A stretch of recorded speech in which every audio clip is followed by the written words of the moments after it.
Rabu di program Talkshow Tanah Laut Menyapa dengan menghadirkan narasumber, dan hari ini sudah datang di studio kita dari Satpol PP dan Damkar Kabupaten Tanah Laut.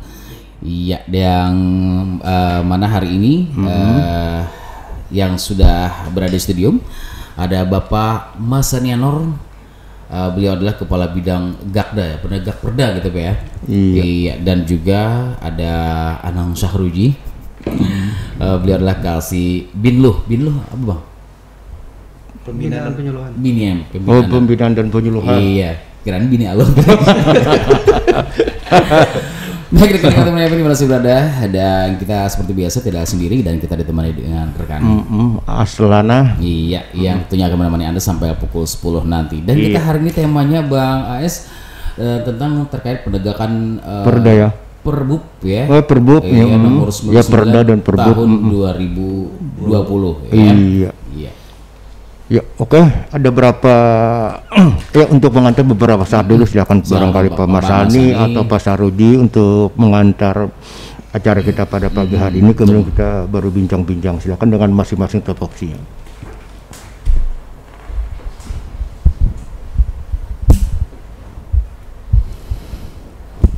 Ya, terima kasih.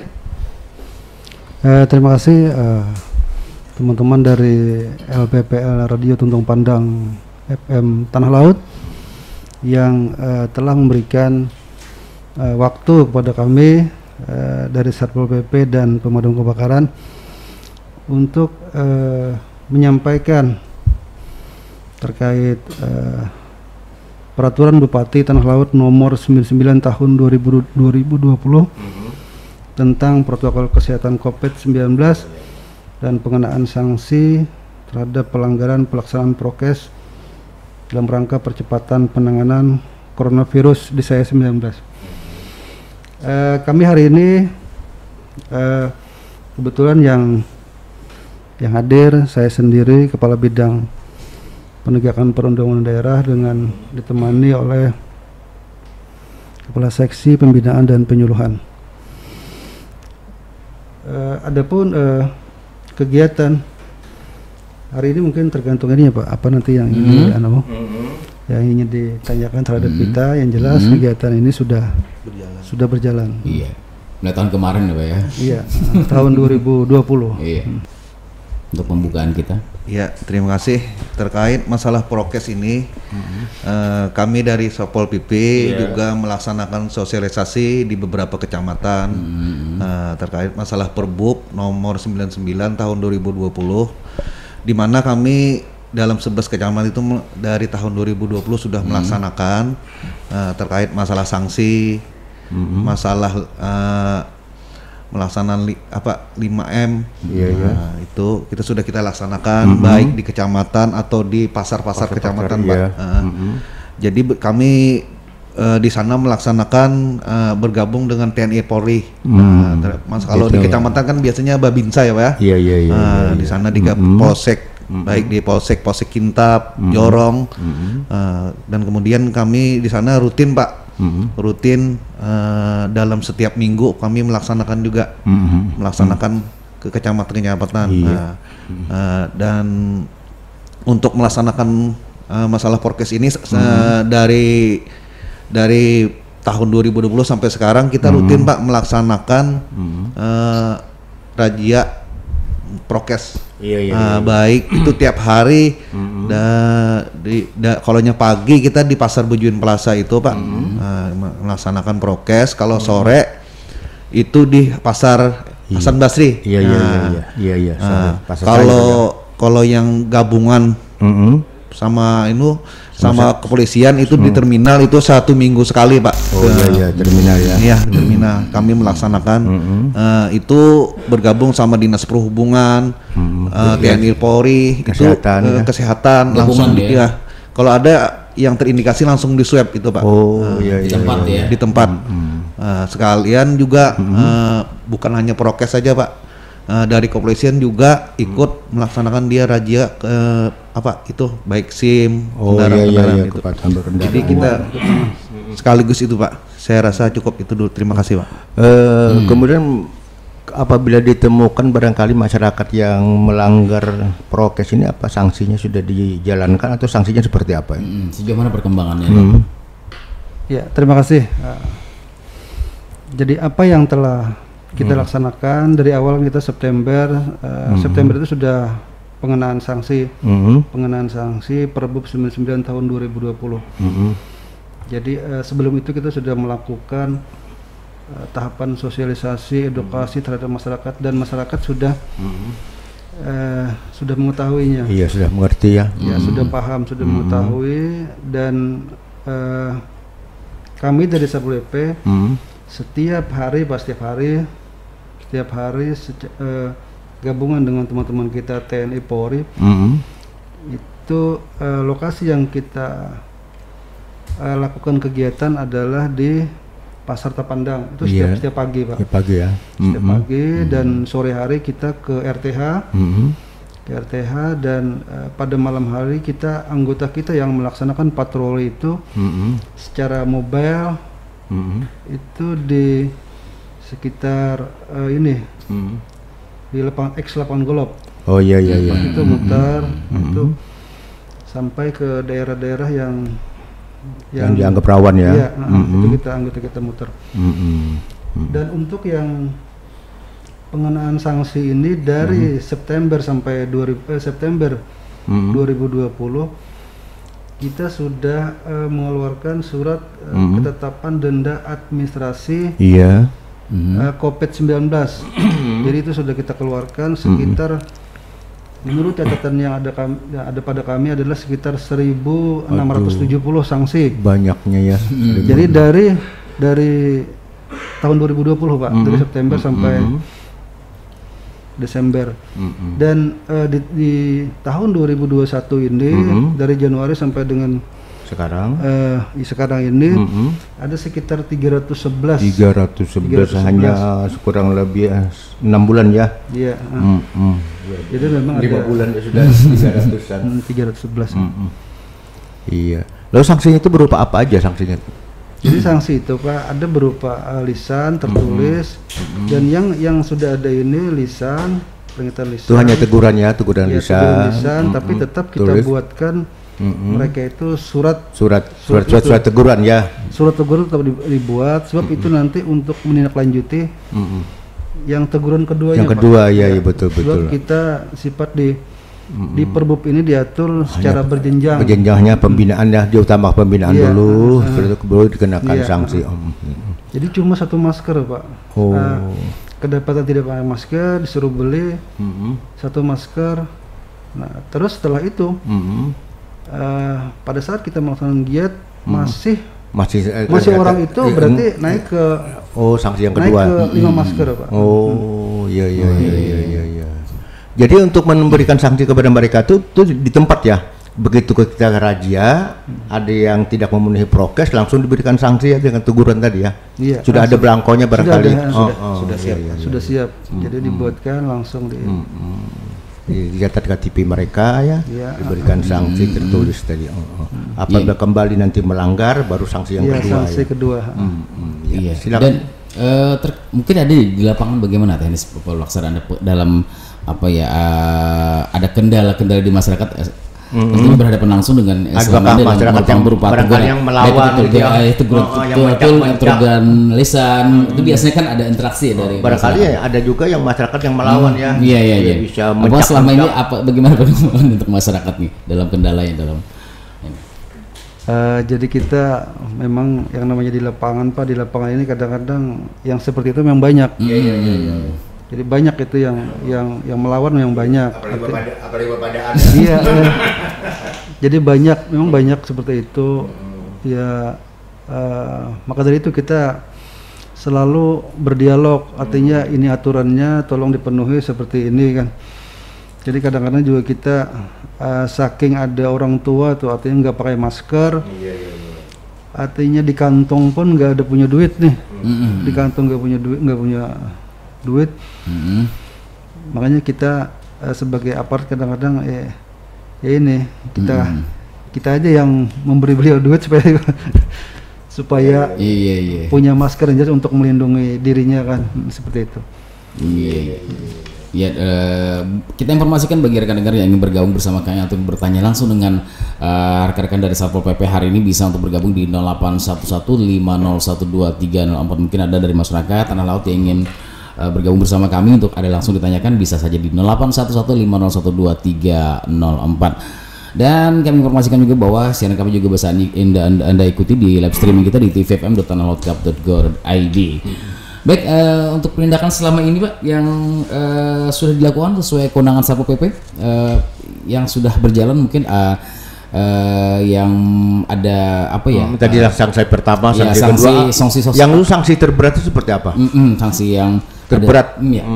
Akan mungkin sanksi kurungan, atau bersih-bersih taman, bersih-bersih taman barangkali. Iya. Yang sudah yang. Jadi kita memang di Perbup ini karena di pengaturannya adalah sistemnya berjenjang Pak. Jadi menurut ada yang data di tempat kami karena sifatnya berjenjang, jadi yang sanksi kedua ini yang membeli 5 masker ini kemarin di 2020 baru 3 Pak. Baru 3 yang memenuhi ya. Oh yang baru 3 yang kena sanksi. Iya itu. Jadi yang 2021 ini baru 1 kemarin. Dan untuk yang berikutnya ini belum ada yang melanggar yang lagi. Yang ketiga ya? Yang seharusnya mereka membeli apa pohon kah? Menanam pohon. Belum ada. Apalagi yang sifatnya denda administratif belum ada. Jadi masyarakat begitu kena teguran pertama sudah sadar sudah sadar dan berperan baik, kemudian sudah memenuhi prokes luar biasa juga pengertian masyarakat. Terkait mungkin ada dalam bunyinya itu kan ada bersih-bersih tempat ibadah itu sudah ada ya? Untuk bersih-bersih tempat ibadah atau sanksi ada apa enggak seperti itu? Memang ada. Kalau di Perbup ini nggak ada. Nggak ada ya. Nggak ada. Itu hanya barangkali sukarela. Iya. Cuma kan kami melihat juga di kabupaten lain memang ada sanksi sosial seperti itu. Tapi kita ada kalanya dari teman-teman kita dari TNI Polri kan karena dan kita sendiri pun ada purun ya barangkali. Iya, dan karena mereka ke pasar itu kan ada keperluan, bukan hanya jalan-jalan.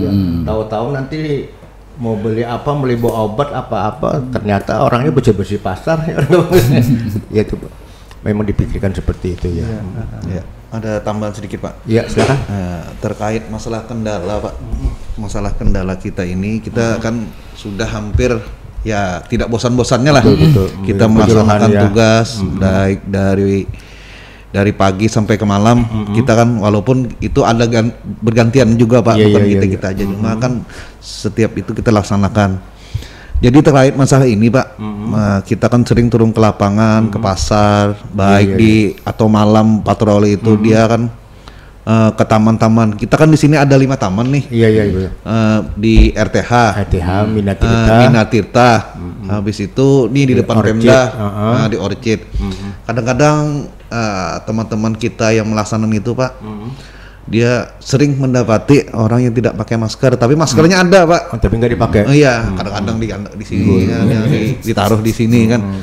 Ya itu sih kendala kita. Sering kita tegur, apalagi kita lihat kita lewat aja dia masang, tapi udah kita lewat depan lagi. Mungkin itulah kendala dari kita Pak. Kendala kita baik kesadaran masyarakat itu Pak yang sulit sekarang ini, kurangnya kesadaran masyarakat. Itu aja Pak. Iya, dan tentunya juga bagi masyarakat mungkin sudah ada banyak yang sadar juga ya Pak ya. Jadi satu kali teguran mudah-mudahan sudah insaf ya.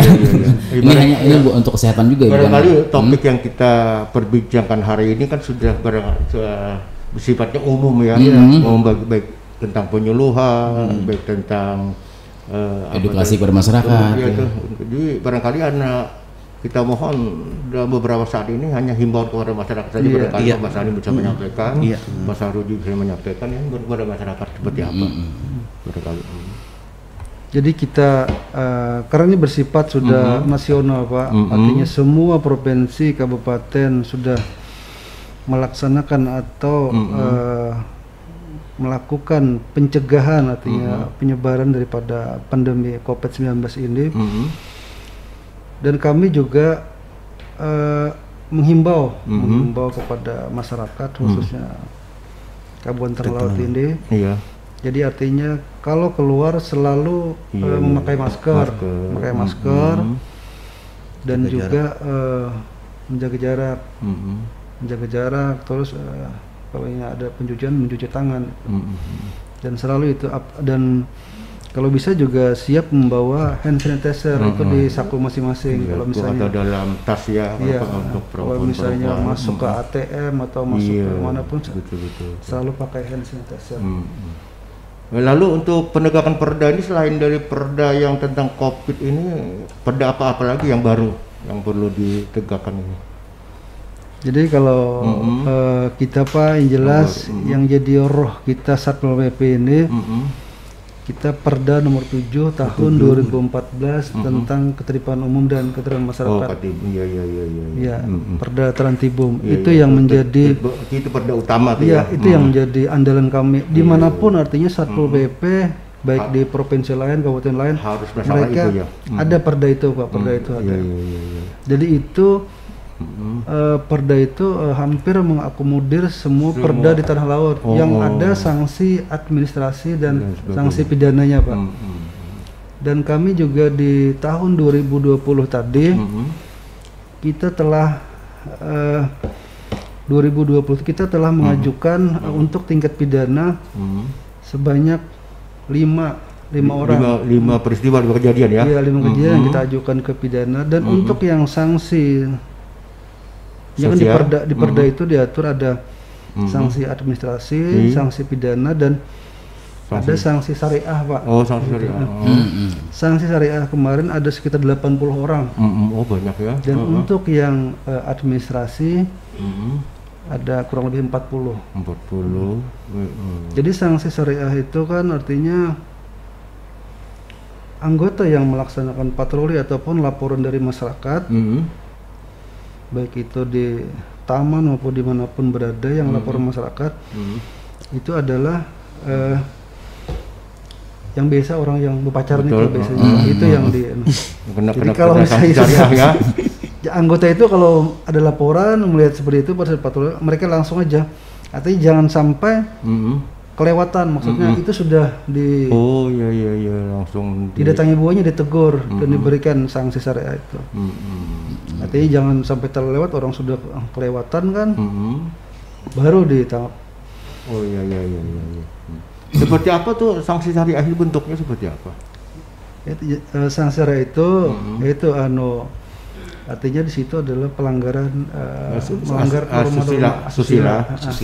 Jadi itu biasanya setelah kelihatan itu di TKP terus dibawa ke Satpol PP. Satpol PP biasanya kita buatkan berita acara pemeriksaan, terus kita panggilkan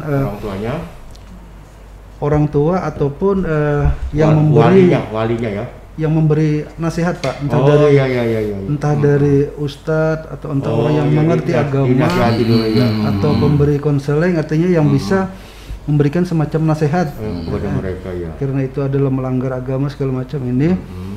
Dan baru setelah itu kita suruh mereka untuk membersihkan musala. Biasa musala Pemda ini atau musala atau tempat di kami sendiri di tempat ibadah. Itu biasanya sanksinya mengepel, membersihkan. Itu siapa tahu kan kalau masjid-masjid yang lain kalau ada yang dia bisa mendaftar ya. Supaya diarahkan ke masjid kami barangkali. Lihat kondisi juga Pak. Kalau banyak yang bisa ke masjid Pak. Kalau banyak yang rombongan kan, misalnya orang pacaran banyak rombongan tapi yang melebihi batas lah. Nah itu kita bukannya menunggu dia melebihi batas atau kayak apa, sudah ya kasarnya sudah yang pacul-pacul segalanya enggak. Cuma kita pencegahan dini Pak. Apabila kita lihat kondisinya sudah mulai ini, kita langsung anggota kita ada tahapannya ya. Jadi kita jangan sampai menunggu orang yang lebih batas, atau artinya kita pencegahan dini. Apabila terdapat misalnya di kebanyakan Pak biasanya di taman RTH Pak, malam-malam atau siang-siang yang jam enggak siang Pak, siang jam 2-an yang sepi itu, nah kebanyakan berduaan sambil pegangan tangan ya. Itu pasang CCTV aja langsung itu dia dengan koneknya ke satu TV. Jadi begitu kelihatan langsung Iya. Lalu untuk perkembangan sanksi pidana seperti apa? Jadi yang kemarin tahun 2020 itu sanksi pidana yang kita ajukan itu kemarin yang jelas terkait pidananya kemarin yang dari Sebohor kemarin itu kan pemakai dengan pemakai itu dengan maksudnya pembeli dengan penjajahnya nih, penjajah seksnya dan dengan yang pemilik bangunannya Pak, maksudnya yang punya rumah yang menyiapkan tempat maksudnya ya. Itu kemarin kita ajukan ke pengadilan dari pemakai, pemilik rumahnya sekaligus ya ibaratnya itu anggaplah mucikari. Ya anggap mucikari itu daerah Sebohor ya? Iya dari daerah Sanas kemarin. Jadi itu terus ada juga terkait peredaran miras. Itu kemarin ada juga itu yang kita ajukan. Kalau yang dulu seringnya kita rokok Pak, daerah kan kita ada kawasan tanpa rokok. Itu kemarin yang sering, yang paling sering itu kemarin. Tapi sekarang sudah hampir nggak ada lagi, mereka sudah tahu. Iya, dan ini terkait tugas dan fungsi peran Satpol PP nih Pak ya. Mungkin masyarakat juga ingin tahu, jadi seberapa jauh kewenangan dari Satpol PP dalam penindakan non justisial ini Pak? Penertiban ya? Iya, penindakan yang dilakukan oleh kewenangan oleh Satpol PP ini. Jadi mungkin masyarakat ingin tahu, jadi batasannya ataupun yang untuk bagi masyarakat yang melakukan pelanggaran nih Pak. Jadi Satpol PP ini Pak, Satpol PP ini kan dibentuk berdasarkan Undang-Undang 23 tahun 2014 tentang pemerintahan daerah. Pada pasal 255 ayat 1, Satpol PP ini dibentuk untuk menegakkan peraturan daerah. Menegakkan peraturan daerah, terus menegakkan peraturan kepala daerah, menyelenggarakan ketertiban umum dan ketentraman masyarakat serta fungsi perlindungan masyarakat. Jadi Linmas. Dan juga ditambah sekarang dengan Damkar, gabung ke Damkar.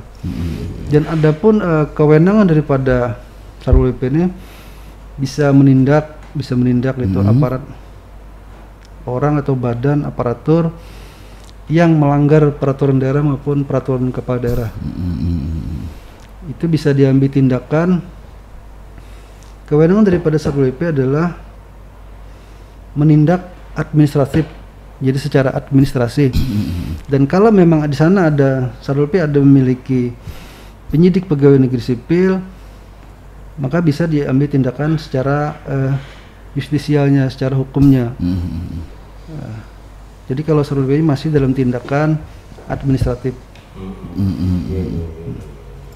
Seperti mungkin kalau hal yang lain ada pemasangan spanduk larangan segala macam itu ya.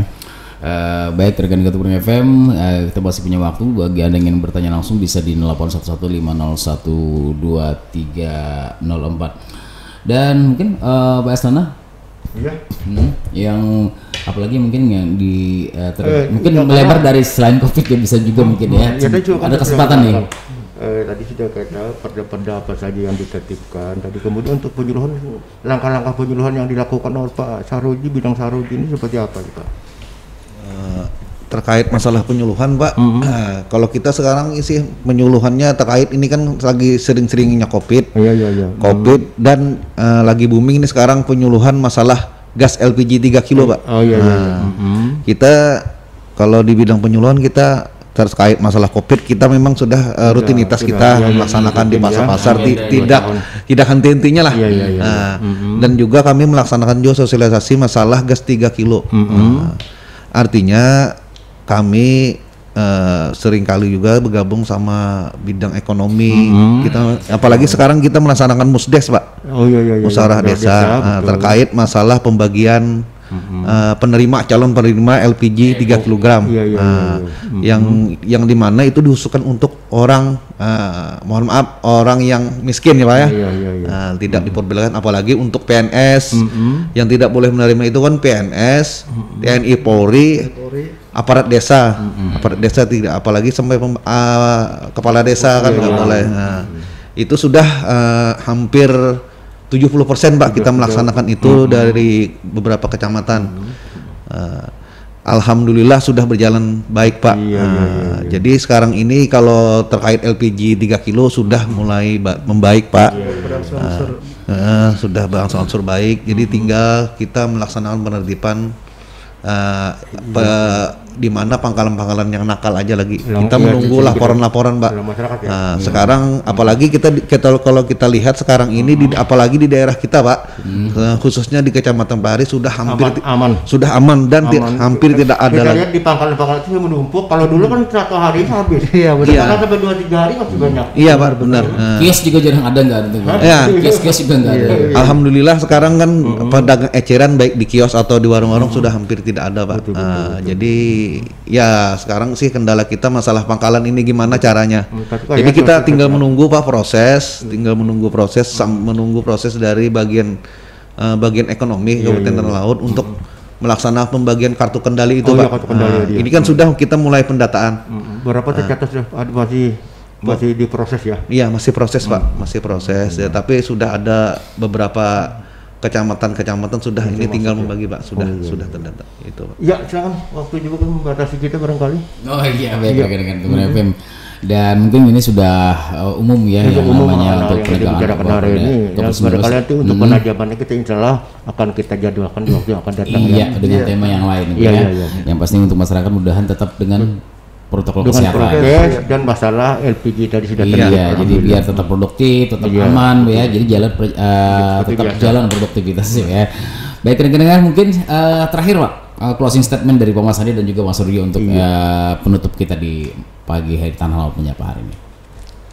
Yang jelas kami Pak dari Satpol PP dan Damkar artinya itu tadi menghimbau kepada masyarakat tidak hati-hatinya agar mematuhi prokes kita, artinya dengan 3M sekarang 5M ya. Iya. Itu aja. Dan juga untuk adik-adik, memang kita nggak pernah Pak ketemu yang sanksi syariah itu 2 kali. Oh iya. Cuma 1 kali sudah jarak ya Pak. Oh iya, alhamdulillah ya. Itu. Itu artinya tetap jaga prokes itu aja Pak. Tapi yang kita khawatirkan karena sanksi sekali bukan jarak tapi ke tempat lain ya, tidak tersentuh dengan razia ya. Bisa kita khawatirkan seperti itu ya. Mungkin daerahnya bisa pindah. Ya. Silakan Pak Sarudi. Closing statement. Terima kasih. Kami dari Satpol PP cuma menghimbau kepada seluruh masyarakat saling membantulah kita kerjasama dengan pemerintah daerah agar taat aturan untuk apalagi masalah ini kan kita sudah meningkat lagi Pak masalah COVID ini. Jadi mohon kesadaran masyarakat lah baik yang mau ke pasar mau ke tempat tempat-tempat fasilitas umum yang apalagi itu banyak kerumunan orang diharapkan agar membawa masker, jaga jarak. Artinya kita di sini bukan untuk kita, tapi bukan untuk saya atau untuk ini untuk semua. Dan juga saya mohon kepada masyarakat terkait masalah LPG. Ini kan kita sudah mulai ini sudah mulai tertib. Dimohon kesadaran masyarakat untuk menjaga ketertiban ini. Saya rasa itu cukup. Terima kasih. Iya, terima kasih Pak Mas Andi dan juga Bang Anang Sarudi yang sudah bergabung di Talkshow Tanah Laut Menyapa pagi hari ini. Mudah-mudahan tentunya masyarakat bisa mendengarkan di pagi hari ini dan semuanya sadar bahwa kerjasama untuk menerapkan protokol kesehatan dan juga saling menjaga ketertiban ya kan. Baik rekan-rekan Teman FM, terima kasih atas kebersamaan Anda dan tetap bersama kami di 102,3 MHz karena besok juga ada insya Allah ada program Talkshow Menyapa kembali dan bersama kami topik siapa besok ya? Ya dengan informasinya dari Rutan kelas 2 hari ya. Baik rekan-rekan, terima kasih atas kebersamaan Anda dan Assalamualaikum warahmatullahi wabarakatuh.